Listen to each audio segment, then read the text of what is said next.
Welcome to Pro Practice, your guide to refine, enliven, and illuminate the piano repertoire. I'm Josh Wright, and today's episode is part of the new technique series where we go through scales, arpeggios, triads, and seventh chords of all the keys on the piano. And each video that I present will have a different practice technique. So if you're working on F sharp major or something, or F sharp minor or G flat major, you will have a different technique than today what I'm going to do for G major and G minor. Last scale was C major and C minor, and I'm just going to go around the circle of fifths. So basically we go up a fifth from C, so we're going to go up to G, and today I will present arpeggios first since I presented scales first last time. So the unique technique that we're going to do today is finger staccato. Now, there's a lot of benefits to finger staccato. Basically, there's three types of staccatos in pianos, in piano technique. There's finger staccato, where you don't move your hand at all. You just move your fingers. There's wrist staccato, where your wrist does most of the bouncing. And then there's arm staccato, which you can use very seldomly, but you can use it for like big octave sections, like, you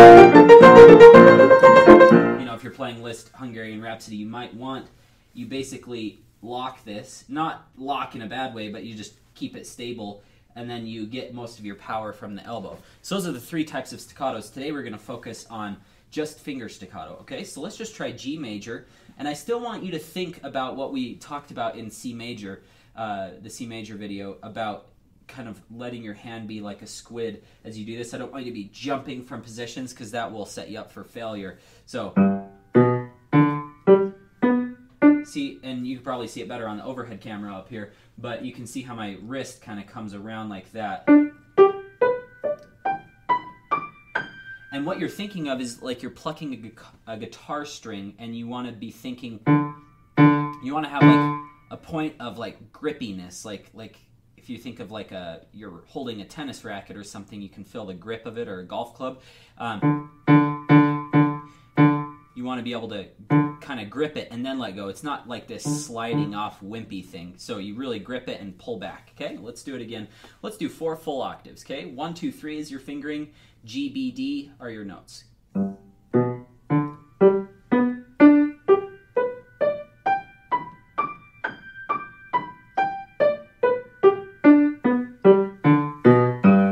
Let's do left hand. Now with this, again, the same issue as C major. A lot of people think 5-4-2-1 is better. A lot of people think 5-3-2-1 is better. It's up to you. I like 5-4-2-1 because it keeps my hand a little bit more relaxed in these positions. 3-2-1 kind of inverts it that way a little bit. So that's why I like 4-2-1. Keeps you a little bit more straight on. But again, it's up to you. Let's try it. And you're focusing on getting at least mezzo forte sound. It's really easy to do this like and just get pianissimo. So really strong fingers. And what the purpose of this whole exercise is to teach us to activate our fingers in music. If you've ever heard someone play something like this Chopin etude, and it's just sloppy like that rather than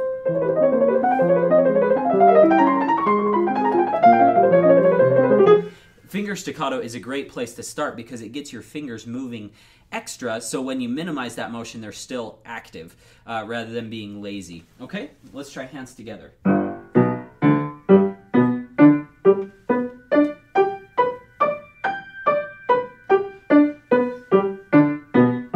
Sorry. Just for fun, let's do a crescendo up and a diminuendo down.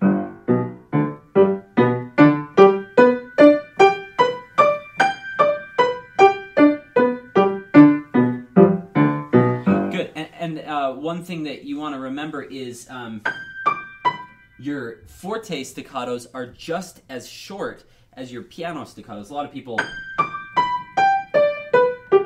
as they get lighter, they'll get shorter. Try to keep them all consistent. All right, let's do G minor arpeggio. So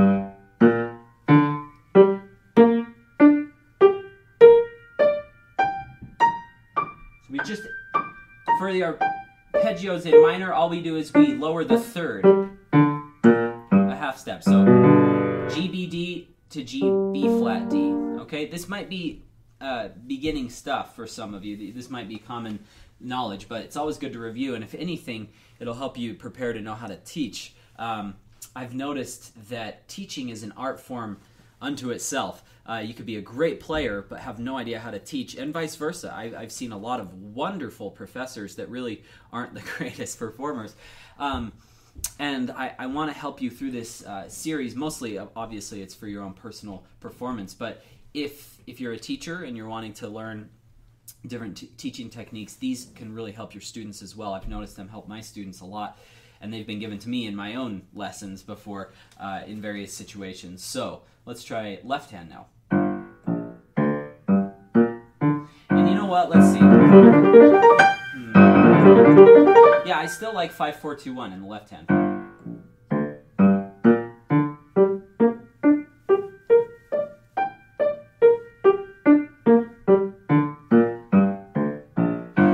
Sometimes it's easy to slip off of the black keys. If one of these students from Juilliard who had studied with this teacher, she was like the most perfect player I'd ever heard. My gosh, she could play like the whole round at the National Chopin was basically perfect. And she said, oh, one thing that I like to focus on is playing on the exact center of every key. So one image that I like to give students is think of a long pin or needle coming out of the end of your finger, and then think of a hole right in the middle of the key that's infinitely small, and it's exactly in the center of the key. And the pin is coming out of the exact center of your finger, and you want that pin to line up and just go down and stab the key right there. Okay, so that will help you to not slip off, because even if you're, that's really easy to slip off. So if you think of being exact center of the key, and you can feel the flesh of your finger on the black part of the key. Also, this is basic stuff, but make sure your fingernails are cut short. You don't want to see hardly any white on your fingernails. Obviously, you don't want to cut them so short that they bleed or anything, but you want them short enough to where the flesh part of your fingertip can always be felt on the key. Okay, so let's try hands together now.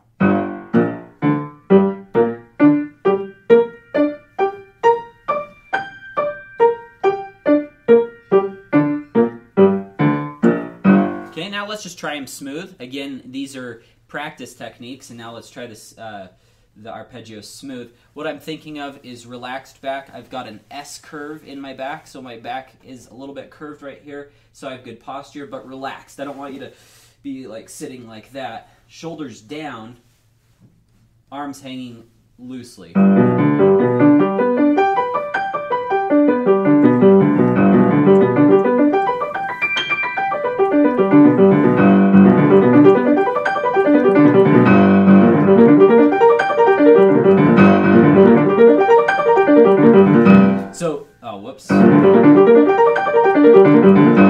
So this technique today that we went over is going to help you get into those higher speeds, because at those higher speeds, really you're doing a lot of basically finger staccato. So if I was to slow it down, my fingers would actually be doing something like that. They're just on the keys for a little tiny second. I noticed that's one of the great speed inhibitors for a lot of students, is they say, I can't get any faster, but they're playing with heavy, so connected fingers that they don't actually loosen up to the point where they can achieve these higher speeds.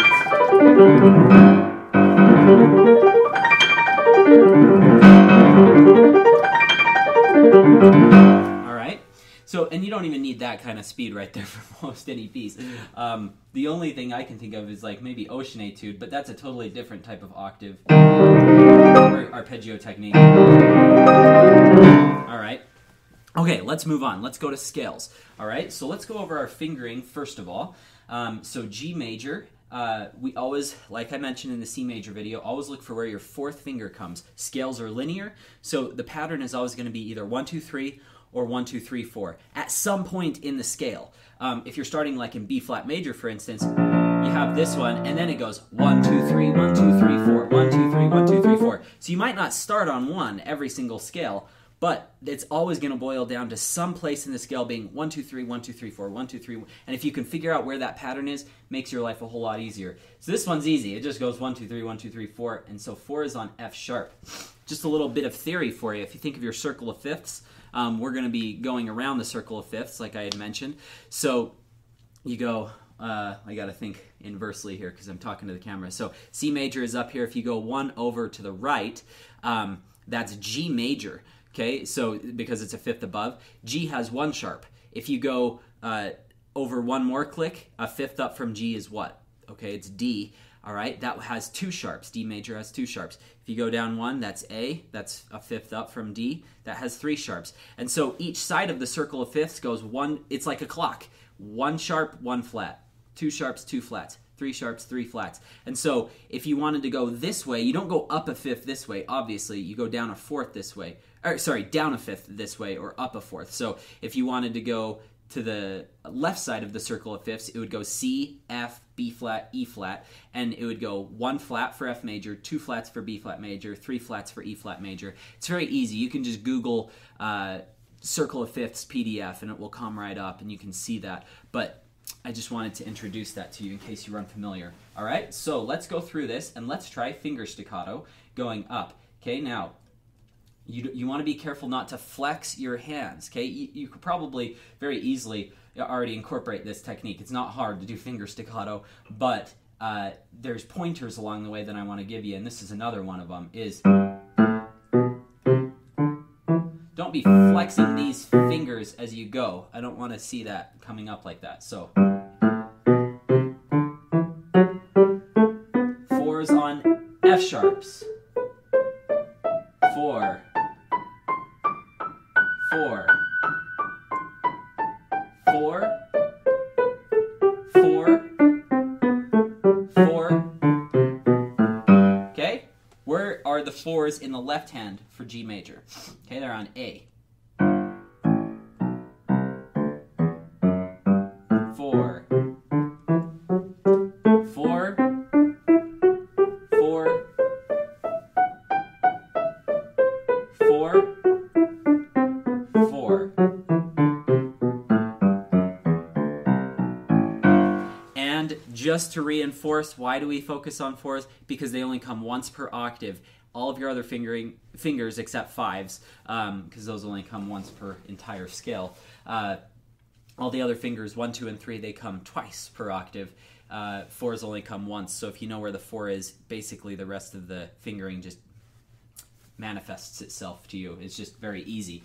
Okay, now, last time in the C major scale video, we went over and we just said left, right, left, right, left for where our 4s are. Let's take that a step further today. If that technique's not working for you, try this one. Every time we cross over or under, whether it's to a 3 or a 4, we are going to say left or right. Okay, so here we go. Right, left, right, left, right, left, right, left, right, left, right, left, right, left, left, right, left, right. Sorry, I'm getting confused here. Left, right, right, left. Okay, wow, that was absolutely terrible coming down. Let me go slower. Left, right, left, right, left, right, left, right, left, right, left, right, left, right. So you can hear that.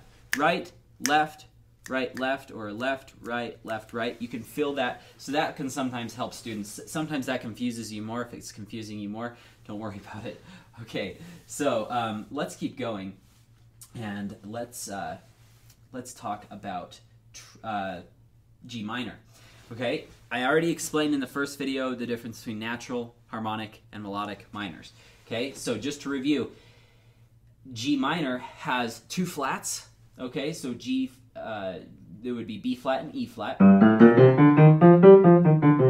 That's our natural minor minor scale. If we want to make it harmonic minor, we raise the 7th scale degree. That allows us to have our dominant of D major to have F sharp. Otherwise it'd be... Sounds kind of cool, but it doesn't sound as normal as that. That's definitely more classical. So if you're playing a key in the key of G minor, like... You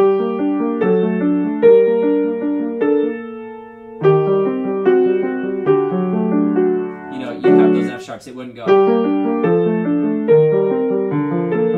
That would be more modal sounding almost. I mean, natural minor is fine, but anyways, moving on. Let's try right hand going up 4 octaves. 4, 4, 4.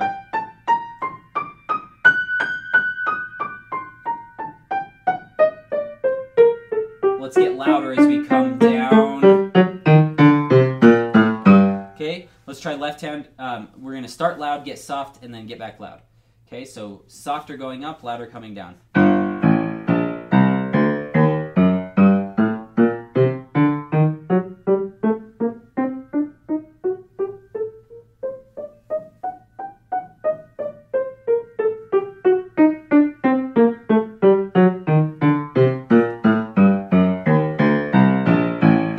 Okay, hands together.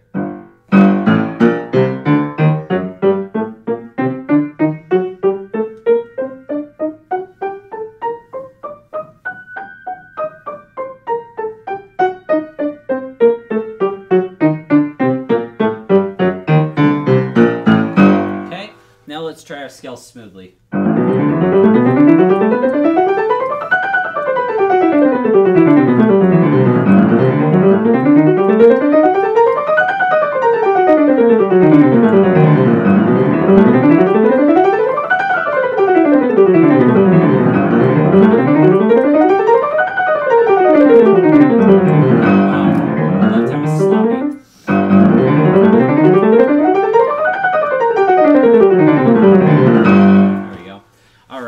Let's move on to triads and inversions. Okay, so this is G major.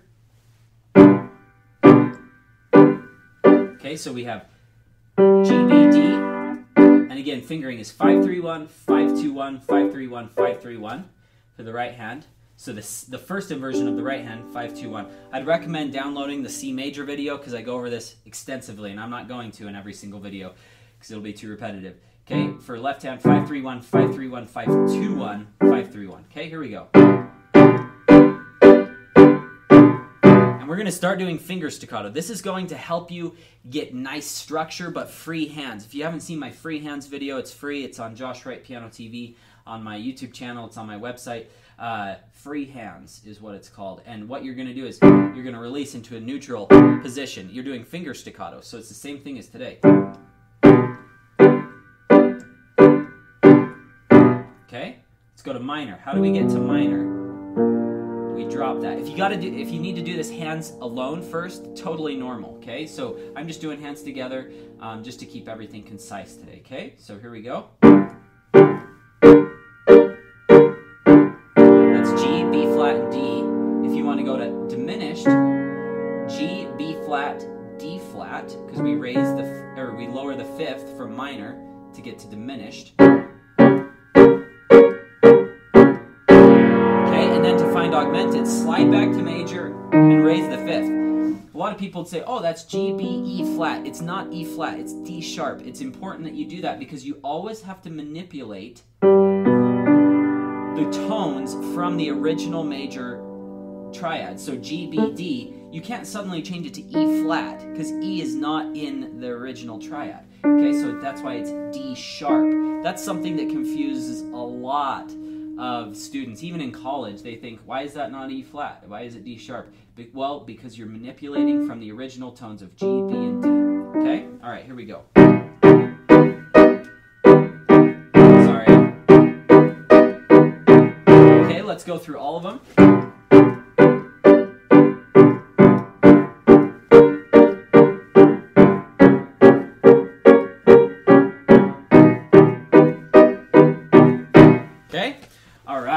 Moving let's go to 7th chords.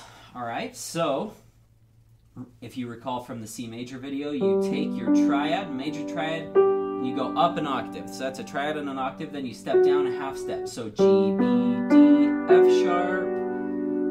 Okay, let's just go through and find our basic chords first. That's major 7. Okay, from there, to find dominant 7, I lower the top note. G, B, D, F is G dominant 7. To find minor 7, you lower the 3rd from dominant. Okay, so that's G minor 7. G, B, D, F. Okay, my favorite chord coming up is G half diminished 7, or half diminished is my favorite sound, so it's not necessarily G half diminished, but you lower the 5th. Okay, and then from there, you lower the 7th to E natural, G, B flat, D flat. Oh, I screwed up. G, E natural, what should that be? Should be F flat, right? So a lot of people just say, oh, it's E natural, but it's not, because remember, G, B, D, F sharp, so it's F flat, G, B, D flat, F flat, okay? That's your diminished chord. All right, let's try it. I'm just gonna go hands alone so you can see it more clearly. All right, so from G major, 7.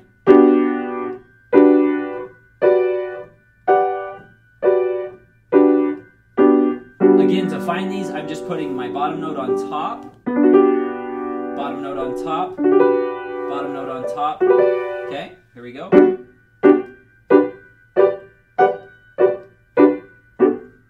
Okay, now I'm going to lower that. I'm going to lower that. I'm going to lower that. Again, release into a neutral position, then grab the next one. It's like you're grabbing something like that, okay? Okay, and then fully diminished. Okay, all right, let's try hands together. That was not very clean. Probably go 5, 4, 2, 1 right there.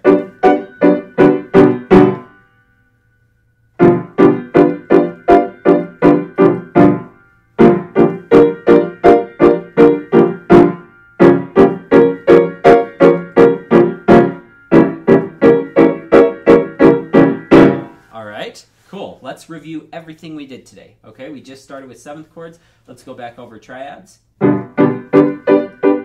Let's do it an octave higher. You can hear things a little better an octave higher.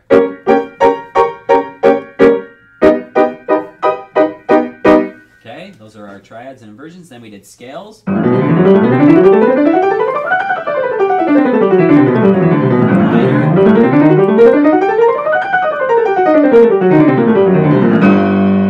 Major, arpeggio.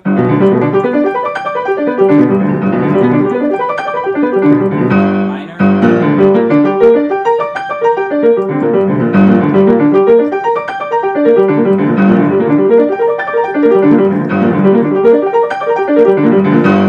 All right, so that takes us through the key of G.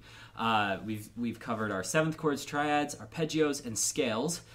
For G major and its parallel minor, G minor.